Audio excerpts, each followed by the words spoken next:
Olá, boa tarde. Dando início a mais uma segunda de lives pragmáticas. Vamos fazendo uma horinha aí enquanto o pessoal vai entrando. E como esse vídeo vai ficar gravado, então já vou passando meus recadinhos aí enquanto o pessoal vai entrando. Então, essa live vai ficar gravada no Rios da Pragmática Psicoterapia e Cursos. Então, um pouco depois de acabar a live, eu vou fazer o upload do Rios. Então, quem não conseguir assistir na integralidade ou quem não conseguir assistir, pode assistir depois no Rios, no Instagram da Pragmática Psicoterapia e Cursos. Se você não segue a gente ainda, então siga, tem muito conteúdo lá para quem tiver interesse em psicologia e análise do comportamento e psicoterapia comportamental pragmática. E também, quem não está inscrito ainda no nosso... Oi, José, grande abraço. Então, essa live, quem não tiver inscrito no nosso canal ainda do YouTube, tem vários vídeos lá, bastante conteúdo sobre análise do comportamento, sobre comportamento verbal, sobre clínica comportamental. Então fica aí o convite para você se inscrever no nosso canal, curtir nossos vídeos, compartilhar e utilizar esse conteúdo para você aprender. E se for possível, deixe o seu like lá para os nossos vídeos para dar uma força, que sempre ajuda bastante, tá? Vamos falar de um tema hoje que, enfim, ele se entrelaça com a história da psicologia e com a psicologia clínica, que é a questão da ansiedade e dos transtornos de ansiedade. Então, muito do desenvolvimento de uma psicologia clínica, as primeiras queixas que receberam tratamento psicológico foram relacionadas à ansiedade, né? E ela acabou virando uma palavra que ganhou vários usos novos quando devolvida ao senso comum.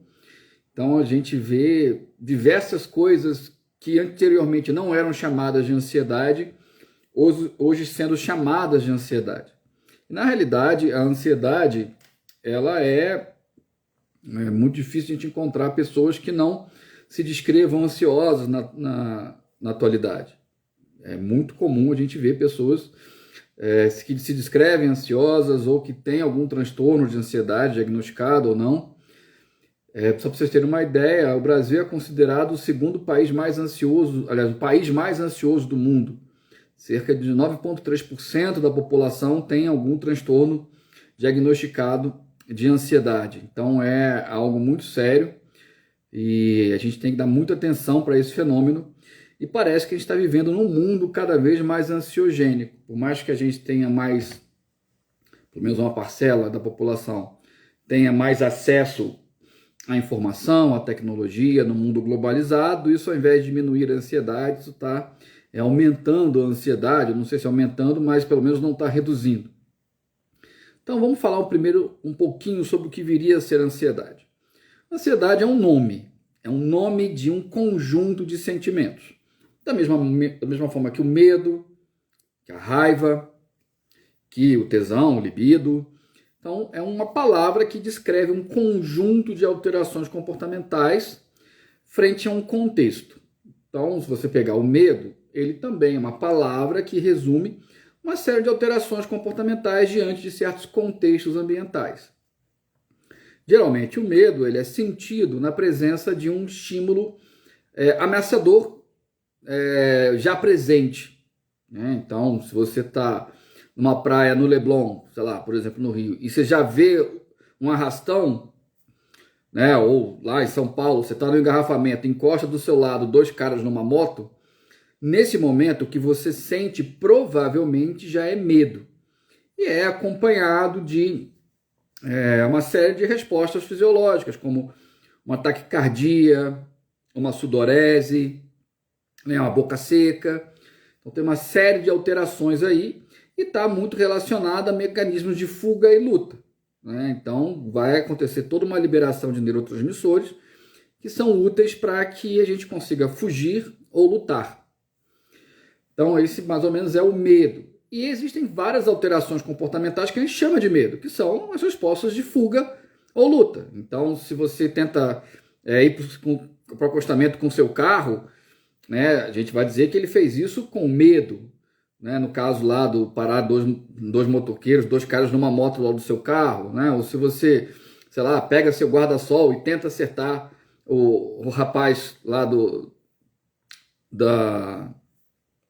arrastão no Rio de Janeiro, isso também seria uma resposta de luta, e você está lutando, seria uma luta de medo, por assim dizer. Tá? Então, quando a gente fala de uma emoção, a gente vai observar um contexto ambiental, nesses dois exemplos que eu dei aí, de um estímulo aversivo já presente, que é o arrastão da Praia do Leblon, ou dois caras numa moto no engarrafamento em São Paulo. E então, esse contexto ambiental, nós também vemos uma série de alterações comportamentais privadas, muitas delas respondentes, né, reflexas, outras operantes. E nós vemos até comportamentos públicos operantes, que são aquelas respostas de fuga ou luta. Então, nós vamos observar um grande conjunto de alterações comportamentais operantes e respondentes, públicas e privadas, que ocorrem diante de um estímulo ambiental resumido por uma palavra chamada medo. E é assim que o behaviorismo radical lida com as emoções. Skinner vai usar o conceito de emoção total, que justamente é o nome da emoção como a gente conhece. Equivocadamente, por muito tempo se acreditou em psicologia, até em filosofia, que o medo ele se restringia só àquilo que a gente sentia privadamente. E o medo sentido privadamente, essa emoção que causaria a ação. Skinner vai discordar disso, dizendo que a palavra medo, a palavra raiva, a palavra preguiça, a palavra ansiedade, elas na realidade descrevem muito mais do que isso. Elas foram criadas por uma comunidade verbal que descrevem alterações comportamentais públicas, privadas, operantes, ou seja, mantidas pelas suas consequências, ou respondentes, eliciadas por um estímulo antecedente, frente a um contexto ambiental. Esse contexto ambiental, Skinner vai chamar de operação emocional. Essas alterações comportamentais, operantes e respondentes, públicas e privadas, ele vai chamar de respostas que variam juntas na emoção, e o nome da emoção nós vamos chamar de emoção total, que é o nome da emoção como nós conhecemos. O que diferencia a ansiedade das outras emoções? Em primeiro lugar, há uma grande confusão entre ansiedade e medo. Mas porque ambas têm uma coisa em comum muito importante, é a presença de um estímulo aversivo. A diferença do medo, porém, é que no medo o estímulo aversivo ele já está presente. Então, já está acontecendo o arrastão na praia do Leblon, já pararam dois caras numa moto do lado do seu carro, tá? Ansiedade, o que caracteriza a ansiedade é justamente a presença de um estímulo que precede o estímulo temido. Então, ela vem um pouco antes do medo. Então, se você está lá numa praia do Leblon e lá longe, ou você escuta, por exemplo, alguém falando na barraca ao lado, né, na cadeira ao lado, pô, tem tido muito arrastão nesses dias nessa praia, e o que você começa a sentir diante dessa notícia, você abre o jornal falando assim, nós estamos tendo, abre o jornal, tô meio das antigas, né, gente, foi mal, você olha lá no celular e vê num site de notícias, tem tido arrastões na praia do Leblon. O que você começa a sentir quando você se depara com essa notícia, aí já não é mais medo, é ansiedade, porque a arrastão ainda não está acontecendo, mas você está diante de um estímulo que precede os arrastões. Da mesma maneira, né? Se você alugou um carro lá em São Paulo, ou quem mora em São Paulo, e aí o recepcionista do hotel fala o seguinte, tá tendo muito assalto na Marginal. Desculpa eu usar o Marginal, porque eu acho que é o único nome de rua que eu sei em São Paulo. Foi mal, desculpa a ignorância. Mas está tendo muito assalto na Marginal, não tome cuidado, não sei o quê, ou eles estão aproveitando do engarrafamento. Então, só de você entrar no carro e entrar na via, você já vai se sentir ansioso. Ou seja, você está diante de um estímulo que precede a apresentação de um estímulo aversivo. Trazendo para um exemplo clínico mais corriqueiro, e eu gosto muito de dar esse exemplo, digamos que uma pessoa, ela fez uma apresentação de trabalho, sei lá, no 2º grau, um seminário, aquele seminário na escola, e a professora criticou o seminário, falou que estava ruim de conteúdo, que você estava muito nervoso, que você se confundiu e tal. Seus colegas riram da bronca que você tomou da professora, muitos deles estavam mexendo no celular enquanto você apresentava, uns cochilando, outros conversando, outros rindo da sua cara. Então, essa apresentação de trabalho, ela foi seguida a estímulos aversivos.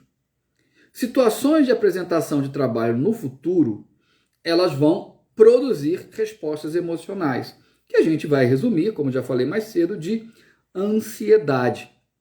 Então, quando você, por exemplo, você lê o plano de ensino ou o programa de uma disciplina, que fala lá que um dos instrumentos de avaliação é a apresentação de um trabalho oral, a pessoa ela já fica ansiosa. Notem, ela não está sendo criticada ainda, os colegas não estão rindo dela, não estão dormindo durante a apresentação dela, nada disso. A disciplina está sendo apresentada pelo professor ainda, e ele olha e fala, putz, nossa, vai ter apresentação de trabalho oral. E isso, obviamente, vai ficando cada vez mais severo na medida que essa apresentação oral se aproxima. Tá? Então é muito comum você ver pessoas que passam mal, né? Tem dor de barriga, tem até desmaios e coisas nesse sentido, quando vai se aproximando a data, enxaqueca, né? Acontece bastante, quando vai se aproximando, sei lá, na semana da apresentação ou um dia antes da apresentação, a pessoa ela acaba passando mal, né? É muito comum ter dor de barriga nesse tipo de situação, náuseas e coisas do gênero. E a gente vai falar que isso são respostas de ansiedade, tá? Por quê? Porque elas precedem o que a pessoa está sentindo, precede o risco da apresentação de estímulos aversivos. Então, começamos a falar um pouco da definição de ansiedade. Ou seja, ansiedade, como eu falei no caso do medo, é uma palavra que vai resumir alterações comportamentais públicas, observáveis por 2 ou mais pessoas, privadas, observáveis só pelo organismo que se comporta, operantes, mantidas pelas suas consequências, respondentes, eliciadas por estímulos antecedentes, frente a um contexto ambiental. O que há de peculiar na ansiedade, para compararmos com outras emoções, é a presença de estímulos pré-aversivos.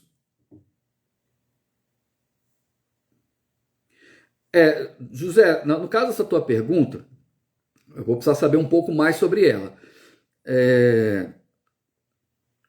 Então, se a esquiva, numa esquiva não sinalizada, então o José Marcelo está citando os estudos clássicos do Sidman, né?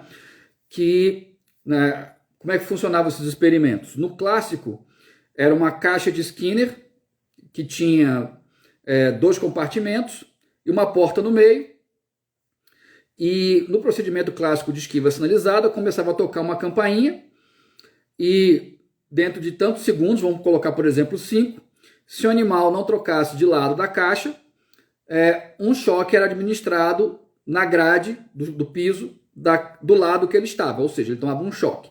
E aí ele corria para o outro lado.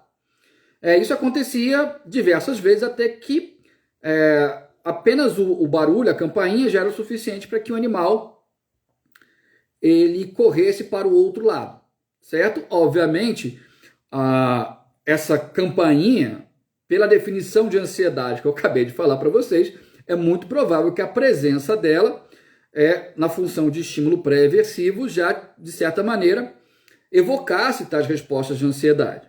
E aí, na pergunta dele, ele está falando assim, no caso de esquiva não sinalizada, ou seja, o animal está na caixa, só que não tem essa campainha. Simplesmente o choque acontece de tempos em tempos, tá? E se ele trocar de lado, ele consegue evitar o choque, ou seja, fugir do choque. Ele não consegue mais se esquivar do choque, porque não há um estímulo pré-aversivo sinalizando a possibilidade do choque ser apresentado. Nesse caso, José, eu diria que é a própria caixa de Skinner que já é o estímulo pré-aversivo que vai iniciar as respostas de ansiedade nesse animal, entendeu? Espero ter respondido a sua pergunta. Tá, e aí, um elemento, quando a gente fala de humanos, que é muito importante para nós falarmos da ansiedade, o que acontece? A ansiedade, nós temos ansiedade que que nós sentimos o tempo inteiro. Então, qualquer pessoa, mesmo uma pessoa que não se considere ansiosa ou que não tem um diagnóstico, sei lá, se ela está numa rua escura, né, tarde da noite, é provável que ela fique ansiosa, né? Uma pessoa que sei lá, até não tem dificuldade em participar de uma aula, mas se ela foi convidada para dar uma palestra para 500 pessoas, pessoas que ela não conhece, que são altamente qualificadas, é provável que ela se sinta ansiosa, né? Ou que vai, sei lá, vai tirar a habilitação e vai fazer aquela prova prática. Tem algumas cidades do Brasil que inclusive é um grande terrorismo essa prova prática. Então é muito provável que qualquer pessoa se sinta ansiosa em certas situações. Por outro lado, nós temos pessoas que se sentem ansiosas em situações atípicas ou se sentem ansiosas o tempo todo.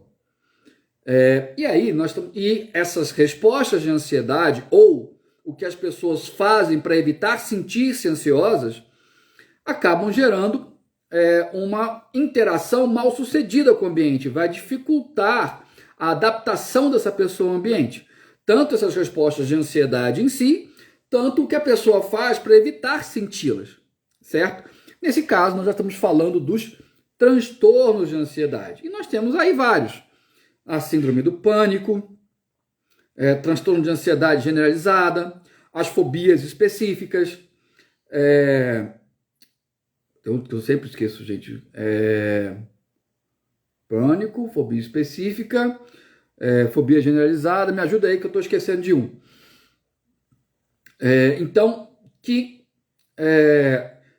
As pessoas elas têm muita dificuldade em lidar com a própria ansiedade. Isso vai impactar sobremaneira na maneira como elas lidam com o ambiente. Quando isso acontece, aí sim, elas vão normalmente procurar um tratamento psicoterápico ou psiquiátrico. Eu só queria fazer um parênteses aqui interessante, que muitos casos de alcoolismo, na realidade, ou até abuso de algumas outras substâncias, são formas que as pessoas encontram de lidar com a própria ansiedade. Então, o álcool, por exemplo, ele é um ansiolítico. Principalmente no início, né, o efeito inicial do álcool é um efeito ansiolítico. Então, é muito comum pessoas muito ansiosas desenvolverem uma espécie de alcoolismo. Então, ao invés de ir a um psiquiatra ou um psicoterapeuta tratar a sua ansiedade, elas recorrem ao álcool. Mas, obviamente, ela vai solucionar um problema, mas vai arrumar vários outros. Né? Então, ela vai tampar a cabeça com cobertor, mas vai descobrir o pé.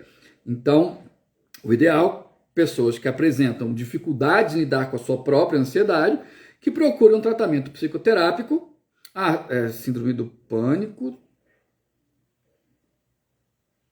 Eu estou com dificuldade de lembrar, mas vou lembrar.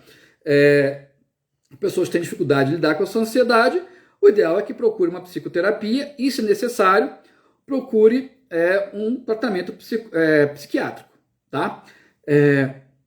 Eu não pretendo, eu vou falar muito rapidamente dos tipos de transtorno de ansiedade, muito mais para um caráter mais, para quem é mais leigo mesmo, ter um contato com essa história. Então, o transtorno transtorno obsessivo compulsivo, lembrei, o TOC. O transtorno do pânico, por exemplo, o que é comum no transtorno do pânico? A pessoa teve uma crise de ansiedade por algum evento do ambiente pré-aversivo que ela não tem consciência. Normalmente ela não tem consciência. Ela não entende por que ela é tão ansiosa naquele momento.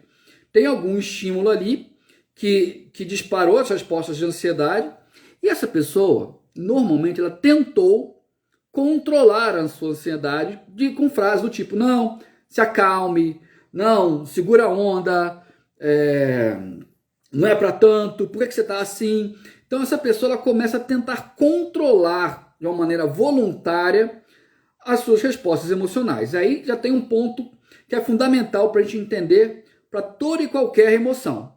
Não é possível, nós não temos controle voluntário sobre as respostas emocionais. Não adianta você falar para si mesmo: se acalme, não se irrite, Isso não vai funcionar, a gente não tem esse controle. Uma vez que o estímulo foi apresentado, nós vamos reagir a ele. O que a gente pode, no máximo que a gente tem algum controle, é o que a gente vai fazer com essa emoção. Então, um exemplo que eu falo, se alguém me dá uma resposta mal criada num grupo do WhatsApp, por exemplo, não tem como eu falar assim, não sinta raiva. Eu vou sentir raiva. Agora, o que eu vou fazer a partir daí, sim, eu tenho algum controle. Eu posso mandar essa pessoa para aquele lugar, ou posso ignorar, posso esperar a raiva passar e depois dar uma resposta assertiva. Mas o sentir ou não, eu não tenho controle. Então, esse é um dado que vocês têm que se lembrar para entender o resto dessa live. Tá? Então, vamos pensar o seguinte. Então, no caso do transtorno do pânico, né, a pessoa geralmente ela tem uma crise de ansiedade, ela tenta controlar voluntariamente esse sentimento, ela não consegue. Isso vai acabar gerando o quê? Frustração, que é outra emoção bem importante, mais ansiedade. O que vai acontecer no futuro? Toda vez, ou na maior parte das vezes, que essa pessoa passar por situações que ela comece a se perceber ansiosa, ela vai tentar exercer esse controle de novo. Então, ela não vai temer mais os estímulos do ambiente necessariamente, porque ela não sabe nem quais são os estímulos que evocaram as respostas de ansiedade a priori. Ela vai começar a responder ao próprio organismo dela. Ou seja, como ela começar a perceber em si respostas de ansiedade tênues, fracas, ela vai tentar, opa, será que eu vou ter a crise de novo? Será que eu vou passar por isso de novo? E aí, isso ela vai acabar gerando mais ansiedade. Então, como se diz, as crises de pânico, na realidade, é um medo do medo, né? Ou seja, você vai temer as suas próprias respostas emocionais. E, como nas outras fobias, como a gente vai ver aqui, tem uma relação forte com as tentativas de controle. Fobias específicas são os casos mais clássicos. O experimento lá clássico do pequeno Albert, ele ilustra justamente essa questão da fobia específica. O nome já diz tudo, ou seja, algum estímulo específico, ele vai produzir respostas de ansiedade. E aí temos aquele clássico medo de altura, medo de elevador, de escada rolante, de avião, de dirigir e coisas do gênero. Então, são situações em que se tem uma clareza muito maior das respostas de ansiedade ou dos estímulos que eliciam as respostas de ansiedade. Só tem uma ressalva que é importante, isso vale também para os outros transtornos de ansiedade. Equivocadamente se acredita que as respostas de ansiedade, no caso da fobia específica, sejam exclusivamente respondentes. Todavia, pode ter uma função operante. Eu gosto muito desse exemplo. Nós temos lá uma mulher, sei lá, dos seus 50 e poucos anos, que tem habilitação, mas nunca dirigiu. E os filhos já estão casados, né? O marido continua trabalhando ainda. Vamos imaginar que ela era professora do fundamental, por exemplo. Então ela está aposentada e ela, né, praticamente não tem convívio social com ninguém. E o único momento que ela tem acesso ao marido e aos filhos é quando eles a levam para fazer alguma coisa, seja para fazer uma compra, seja numa consulta médica. Então, essa fobia específica de dirigir, por exemplo, no caso dessa pessoa, dessa mulher, pode ter uma função operante. Ou seja, se ela melhorar dessa fobia, ela vai perder acesso a um conjunto de reforçadores. E essa fobia é a única maneira pela qual ela tem acesso a eles. Então, é bom, quando a gente faz uma análise funcional, a gente não pode presumir que transtornos de ansiedade necessariamente relaciona-se com um evento traumático, que passou a adquirir funções eliciadoras de respostas de ansiedade num condicionamento pavloviano. Como eu falei mais cedo, a emoção total, ela não prevê só alterações respondentes, ela prevê alterações operantes. Então, nesse caso da fobia específica de dirigir, por exemplo, ela pode ser uma esquiva muito eficaz pode ser uma maneira muito eficaz dessa mulher ter acesso à atenção, à companhia do marido e dos filhos. E aí, se você for só pelo lado respondente, você não vai conseguir fazer a análise funcional apropriada. Ansiedade generalizada, aí já é um pouco diferente, porque você não vai temer um estímulo específico, você vai temer 2 ou mais. É essa a ideia, né? E pensando numa análise operante, também pode acontecer, vamos pensar o seguinte, eu acho que muitos de vocês já procuraram emprego alguma vez na vida, ou tentaram paquerar alguma vez na vida. E quando a gente tenta arrumar um emprego, paquerar, né, iniciar uma relação afetiva e tal, qual que é um desfecho muito comum? É você enviar um currículo, enviar vários currículos, não ser chamado para entrevista, ou, ainda que você seja chamado para algumas entrevistas, não ser contratado mesmo após algumas delas. Em termos de uma paquera, é muito comum você sofrer rejeições. Você começar a interagir com uma pessoa que dá um ghosting em você, não é isso? Ou fala que o problema é com ela e não contigo, ou fala que você é a pessoa certa na hora errada, enfim. Quem se relaciona também corre o risco de sofrer rejeições.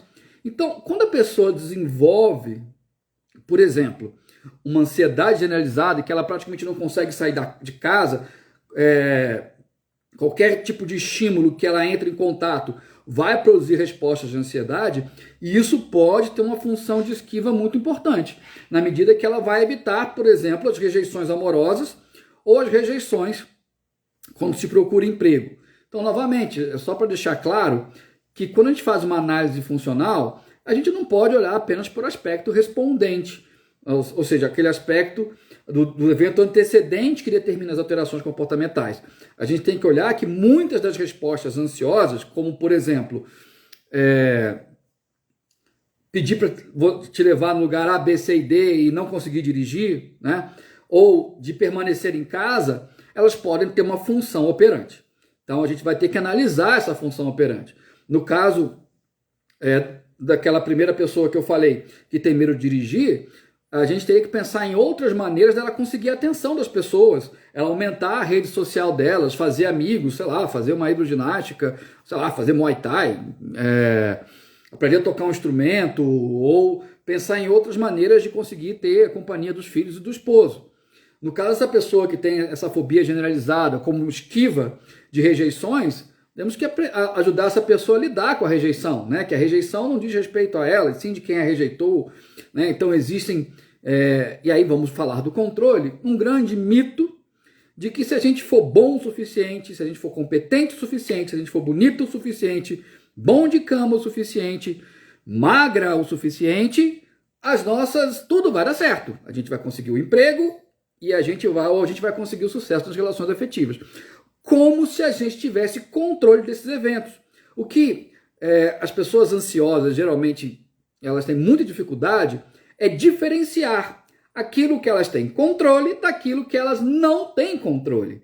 Então, quando, por exemplo, sei lá, uma moça dos seus 30 e poucos anos, conhece um cara no aplicativo de relacionamento, começa a sair com esse cara, não sei o que, aquele esquema de vinhozinho, jantar pra lá, minha casa pra cá, não sei o que e tal, e de repente esse cara some, ela provavelmente vai chegar à conclusão de que ela que fracassou.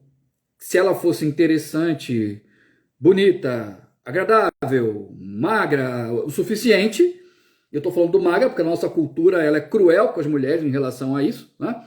Esse cara não teria dado esse ghost nela, quando na realidade o ghost faz parte da situação, do ambiente, é um dos desfechos prováveis quando você se relaciona com alguém.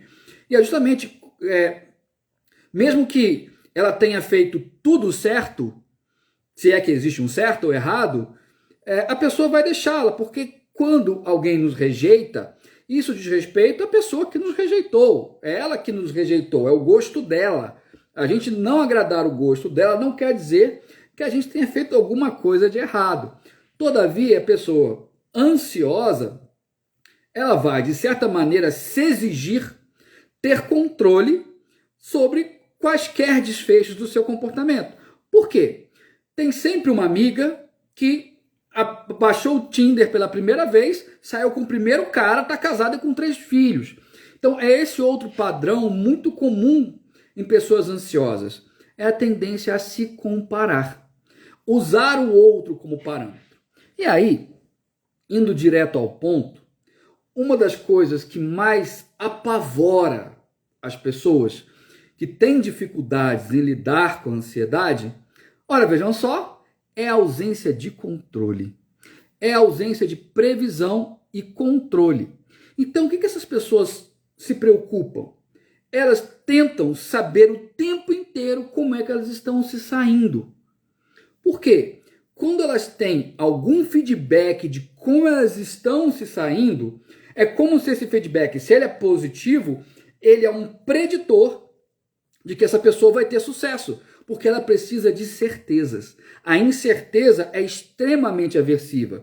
A incerteza é mais aversiva do que dois caras numa moto parados no seu carro ao lado de um viaduto engarrafado em São Paulo. Então, essas pessoas tentam encontrar essas certezas. E como é que elas fazem para isso? Pedem feedback o tempo inteiro. Teve uma vez um estagiário meu de clínica, toda a sessão ele virava para o terapeutizando dele e perguntava: o que você está achando da terapia? Primeira vez eu ouvi isso, eu falei, tá bom, enfim, né? Aí ele falou, na sessão seguinte ele perguntou de novo. E na terceira, ele falou, mas para que você está fazendo isso? Depois, eu fazendo uma análise funcional do comportamento desse meu estagiário, estava óbvio que ele estava precisando de certezas. O feedback funcionava muito mais para que ele tivesse um preditor que esse terapeutizando ia continuar na terapia, que estava gostando da terapia, do que necessariamente uma função terapêutica. Tá? Então, muitos dos nossos terapeutizandos que ficam pedindo feedback, gostam de fazer provas, por exemplo, a pessoa gosta de fazer prova, né? Ficam frustrados quando o professor dá poucas provas no semestre. Né? Isso acontece com muitos estagiários meus, inclusive na clínica escola da faculdade que eu dou aula, que pedem, professor, você foi me observar? Você observou meu atendimento? Mais uma vez, eles precisam desse feedback para ter as certezas que eles estão indo bem ou mal. E um padrão comportamental que muitos dos nossos terapeutizandos emitem e que é desastroso do ponto de vista de gerar respostas de ansiedade é o comparar-se com os outros. Então, quando eu não tenho feedbacks formais, como nesses exemplos que eu dei aqui dos meus estagiários, uma forma que as pessoas encontram para verificar como é que elas estão se saindo na vida é se comparar com os outros. Nossa, fulano de tal, ele entrou na faculdade na mesma época que eu, ele já fez 2 estágios e eu nem consegui um projeto de iniciação científica. Então, ela se compara com as outras pessoas. Por quê? Se ela, supostamente, nessas microcompetições simbólicas, ela vencer, opa, eu estou bem, então eu vou dar certo. O problema é que a gente não tem controle como o outro está se saindo. E muitos terapeutizandos escolhem se comparar justamente com pessoas que têm um ótimo desempenho. É óbvio, se você vai se comparar com alguém que tem um desempenho fraco, essa pessoa não vai ser um parâmetro para você ver se você está se saindo bem ou não. Então, a tendência é se comparar com pessoas que estão tendo um bom desempenho. E, obviamente, para quê? Porque se você superar uma pessoa que está tendo um bom desempenho, isso vai te dar certezas. Certezas de que você vai se dar bem, de que você vai ter o sucesso, que você não vai ter o fracasso. E aí, obviamente, fica claro para nós que o fracasso é o estímulo aversivo mais potente no controle do comportamento dessas pessoas ansiosas. O problema é que as estratégias que elas utilizam para prevenir o fracasso geralmente são os comportamentos-alvo que as levam para a terapia. Então fica uma dica aí, não sei se está muito complexo para vocês acompanharem, mas fica a dica aí para vocês olharem, quando vocês se depararem com um comportamento-alvo, que vocês têm dificuldade de identificar a função deles, provavelmente eles são um subproduto de formas que as pessoas criaram para lidar com as incertezas, minimizar as incertezas. O problema é que essas estratégias muitas vezes ou são respostas de esquiva que impedem que elas entrem em contato com situações, como eu dei os exemplos, de arrumar um emprego ou de iniciar um relacionamento, ou são tentativas de saber como está indo, ou seja, reduzir a incerteza. E aí vai ter essa solicitação de feedback, se expor a avaliações e se comparar com os outros. Tem um padrão também que é muito comum, tenho certeza que essa carapuça vai servir em muitas e muitos de vocês, que é se perguntar como está se saindo enquanto faz uma atividade. Então isso é muito comum em estagiários meus também, que eles estão atendendo. Então, ao invés de meramente estar sob o controle do comportamento do terapeutizando durante o atendimento, pensar no comportamento do terapeutizando, em fazer análise do comportamento do terapeutizando, em pensar como intervir sobre aquele comportamento, que tipo de pergunta vai fazer. Não, além disso tudo, eles ainda colocam uma tarefa a mais. Será que a minha pergunta foi boa? Será que eu estou me saindo bem? Será que eu estou sendo um bom terapeuta? Será que ele está gostando? Ora, como é que você vai fazer aquele conjunto de atividades, de tarefas muito complexas, por exemplo, como é fazer um atendimento, se além disso você continua se perguntando como é que você está se saindo? Isso vai acontecer em qualquer profissão. Você está até em ler um texto, né? Tem um terapeutizando meu, inclusive, que ele bem das antigas terapeutizando. O que acontecia? Ele lia um texto e ele, ao invés de tentar entender o que estava escrito, ele ficava se perguntando se estava entendendo ou não. E aí, obviamente, como ele estava fazendo, ele estava lendo um texto complexo lá no doutorado dele. Ele estava lendo um texto complexo. E, além de ter que entender esse texto complexo, ele estava fazendo uma segunda tarefa, que é justamente responder a pergunta: será que eu estou entendendo? Será que eu estou estudando certo? Obviamente, quando você tenta fazer duas coisas, vai ser muito difícil você sair bem em alguma delas. Então, essa tentativa que ele tem de ter certeza, de certificar-se, justamente atrapalha o desempenho dele, né? Então, é muito comum a pessoa falar assim: não, a ansiedade que me atrapalha. De fato, no sentido lato, é a ansiedade que te atrapalha, mas não é só a ansiedade, é um comportamento ansioso que você emite, que é perguntar o tempo inteiro: eu estou jogando bem? Eu vou acertar esse golpe? Eu vou acertar essa nota? A audiência vai gostar do que eu estou fazendo? O que meu professor vai achar do que eu estou falando? Tenho certeza que muitos de vocês, quando escrevem, pessoal que já está mais para frente na carreira, quando escrevem alguma coisa, param para pensar o que seu orientador lá do TCC de graduação ia achar do que você está escrevendo, certo? Mais uma vez, é uma tentativa sua de certificar-se. E, geralmente, a gente escolhe pessoas muito exigentes como parâmetro. Ora, isso torna toda e qualquer produção humana muito penosa, porque vai ser acompanhada de respostas de ansiedade, tá? Então, um aspecto fundamental para a gente entender a ansiedade é a questão da aversão ao risco, a tentativa de controle do que nós não temos controle e a dificuldade em aceitar o fracasso. O fracasso, ele faz parte da vida. Porque nós temos... Primeiro, porque a gente não vai mandar bem o tempo inteiro, a gente vai mandar mal. Tenho certeza que eu fiz lives muito boas e lives bem ruins. Por quê? Faz parte, eu não vou dar conta de mandar bem o tempo inteiro. E tem vezes que a live vai ser ruim por fatores que são incontroláveis. E isso que o nosso terapeutizando ele tem que entender. Então, se ele presumir que para ele ser bom, capaz, inteligente, amado, enfim, que ele tem que controlar todo e qualquer evento e todo e qualquer desfecho do comportamento dele, obviamente isso vai ser acompanhado de respostas de frustração e ansiedade.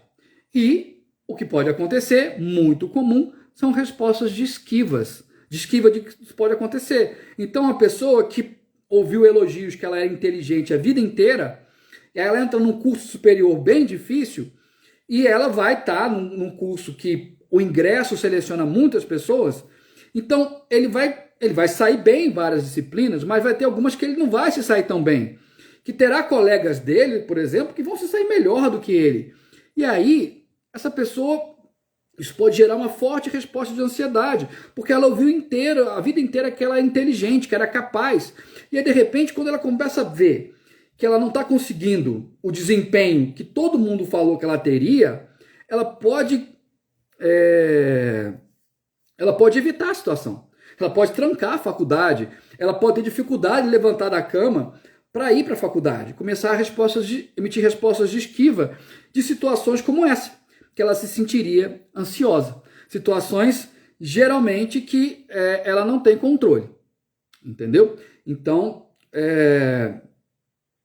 esse é um aspecto fundamental quando a gente olha para casos de transtornos de ansiedade. E o toque e o transtorno do pânico podem ter a mesma função.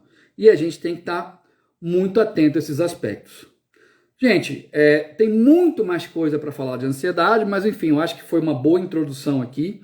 Espero ter aberto a cabeça de vocês aí para essas possibilidades de análise funcional, quando a gente fala um pouco da interação entre o comportamento operante e respondente. Então vale a pena, a gente vê muito nos livros o comportamento operante sendo apresentado de uma maneira... Já te respondo, tá, José Marcelo? Então, a gente vê o comportamento respondente e o comportamento operante apresentados de formas distintas, mas na realidade eles estão em constante interação. E para a gente conseguir fazer essas análises funcionais complexas, a gente vai ter que dar uma olhada na interação operante-respondente. José, a desensibilização sistemática, né, ou própria implosão ou inundação, essas técnicas que são baseadas na extinção respondente, elas são particularmente eficazes quando o componente respondente ele é o mais importante na determinação daquele quadro de fobia, né, o quadro de transtorno de ansiedade. Se a gente vê que tem uma função operante, que é a maioria dos casos, eles não vão ter tanta eficácia, tá?